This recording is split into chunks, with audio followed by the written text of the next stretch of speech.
Alright, so in this video I'm going to talk about money, which probably is the biggest question that people ask me about and that people are worried about for me that I know.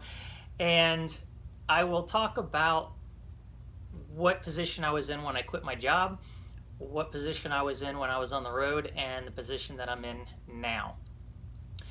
So when I quit my job, before I did, I saw the light at the end of the tunnel that I was going to be out of debt minus this house, which I bought about a year and a half to 2 years before I quit my job. So I got out of credit card debt. I didn't have any other debt. My vehicles are paid for. So all I had were my everyday expenses, rebuilding this thing or putting money into my other vehicles, and just your day-to-day expenses. I don't eat really well, so I don't worry about food all that much. I eat a lot of garbage. So when I saw the light at the end of the tunnel, I had two decisions to make. Keep working and save like a miser and save, $100,000 in 2 years and then not have to worry about working for a long time after that, or quit my job knowing that within a year I would probably be scraping dimes together and need to figure out what I'm going to do for income. Obviously, I took the latter, and I can talk about why I did that in another video, but the short part of that was I was in good health, I am middle-aged, and I had basically the worry of maybe something's going to happen in the future, in the next month, in the next 6 months or a year, where something's going to happen and then I'm going to lose this opportunity of a lifetime to be able to quit my job, travel the country for 6 to 8 months, ended up being about 6 plus a month for working, and do what I really wanted to do. So I quit my job, and with that I had enough money, say about $15,000, to pay for gas, all my expenses on the road, to pay for my bills back here. I still had to pay my mortgage, even though I had a buddy staying here and he helped out where he could. He did take care of the utilities, and he also took care of the cat that I had here. So I did have a little bit from that, but I still had to pay a majority of it. So that had to be set aside. So actually it was more than $15,000. $15,000 was what I put aside for the actual trip, and then I had some money put aside for paying my mortgage and other expenses that came up, which I had a $2,000 expense come up out of nowhere that I wasn't expecting about a month or two after I left. So that put me in a position where by the time I got to the sugar beet harvest in late September, early October, I did need that money. Originally, when I signed up for that job, it was for fun, and it was going to be money to put aside so that I could, just rely on that right now. But what ended up happening with that extra expense and some other things that came up, by the time I got to the sugar beet job, I realized that by the end of the year, I was going to be out of money. So the sugar beet job got me about $5,000 before taxes, so that definitely helped out. And before that, I had put about $12,000 into my trip. So that included gas, food, the couple of times I stayed at a campsite, as well as other things that I picked up here and there, and whatever else I did. So $12,000 is what the trip cost me, a couple of $1,000s that were unexpected, and then also a few other expenses here and there, and then paying for stuff back home. So when I came back and after the sugar beet job, I had enough to make it to this month. And then I was going to be in the poorhouse, basically, because I don't have money coming in. And I will, on another video, if people are interested, talk about what a really small YouTube channel like mine makes that's monetized. But that has helped out a little bit. You can never count on that, so I don't. And since I've been back, actually, that revenue, if you want to call it that, has went way down because I'm not posting videos all that often. So when you don't post videos regularly and on a constant basis, your videos don't get watched as much, so your revenue goes way down. So add all that up, and here I am this month, which is January, and as of now, if I didn't sell stuff that I've been selling in my house, I would not be able to pay for next month's bills. Is that scary? Sure it is. Absolutely, because I never want to fall behind on paying off my credit card or paying my monthly mortgage payment and anything else that I have. Plus, I've got to repair this. I just had to put or buy new shocks for my truck. Things don't stop because I don't have money. I still have expenses. So what I've been doing now that I'm in this position is selling off all my stuff.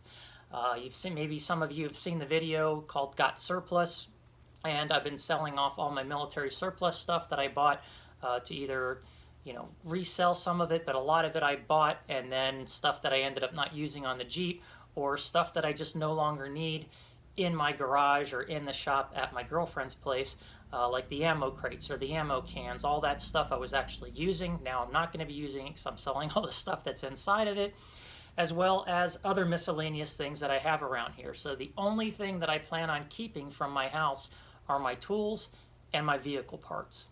Other than that, minus some sentimental things, a few totes maybe, I plan on selling off everything else that I own. And that includes whatever measly furniture I have inside, all my, I've got some World War II prints, I've got some relic display things from World War II, things that I used to collect back when I had a job, and all that's going. So it's going to be a very long, tedious process, because as I sell that stuff, I'm trying not to sell to resellers. I'm trying to sell to the final owner, and that way I'll get more for it. And that is a tedious job.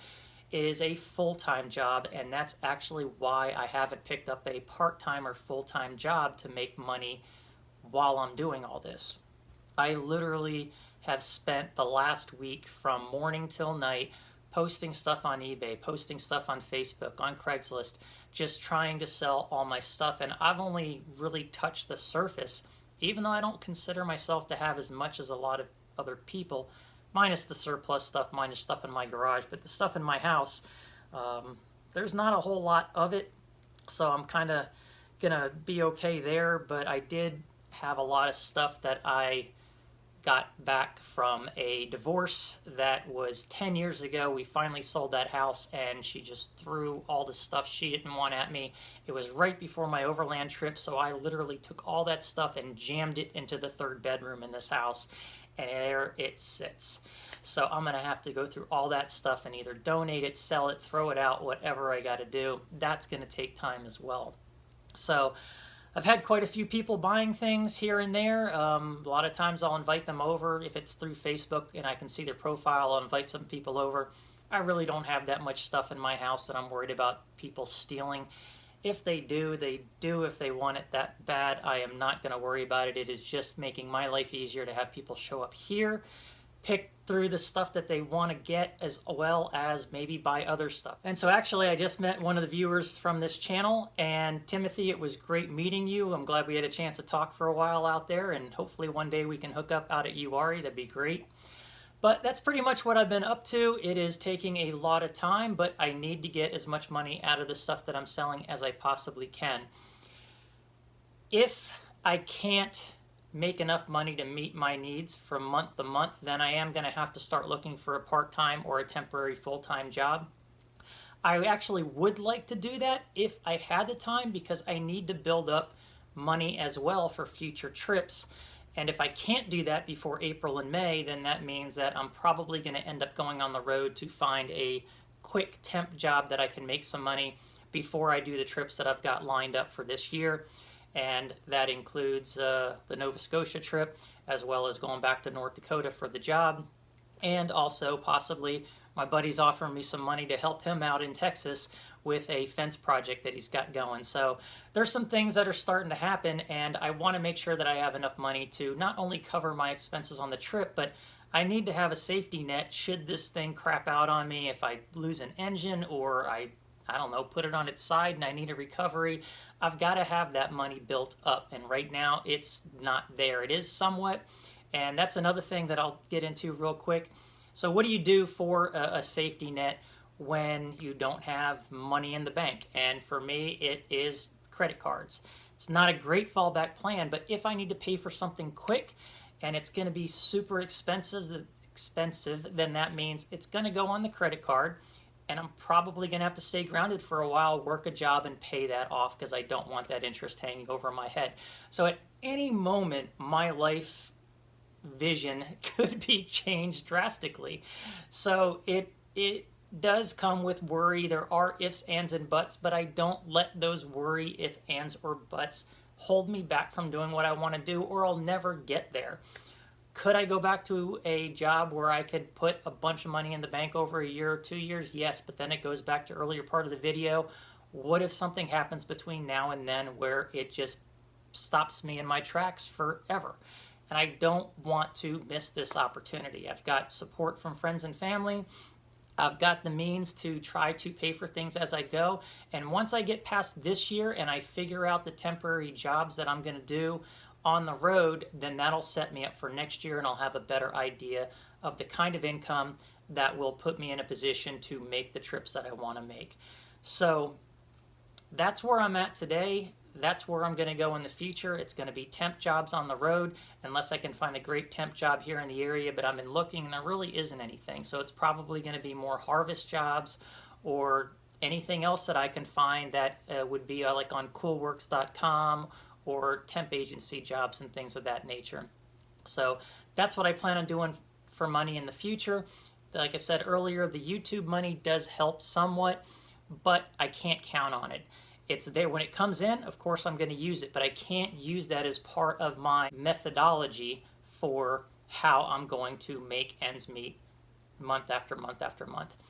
When it comes to this house real quick, also, I am going to rent it out. That's going to be a little bit of income. I'll probably do a separate video on that as well, because I did want to put money towards staying with my girlfriend. I don't want to be a freeloader. We've already had a conversation about this, and I want to have another one with her yet before we decide how we're going to handle the money that I would give her for staying there, because we also want to figure out a way to create a nest egg so that I can sell this place and maybe use this place to pay for a place that we both can live in, maybe a small cabin somewhere or a small piece of land. So there are things that go out beyond the next year, the next couple of years, that we are thinking about as well. So that's my money situation. I know I probably didn't touch on everything or maybe all your questions. I know that somebody asked about health insurance and paying for that.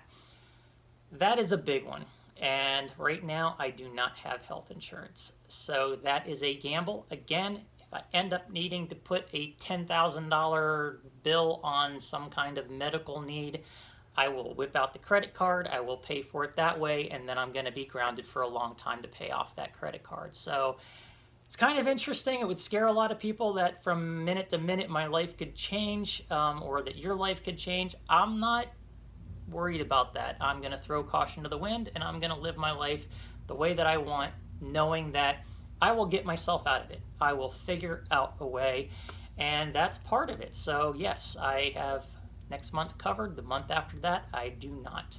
My future is wide open. It's going to be whatever I make it, both monetarily and the way I live it.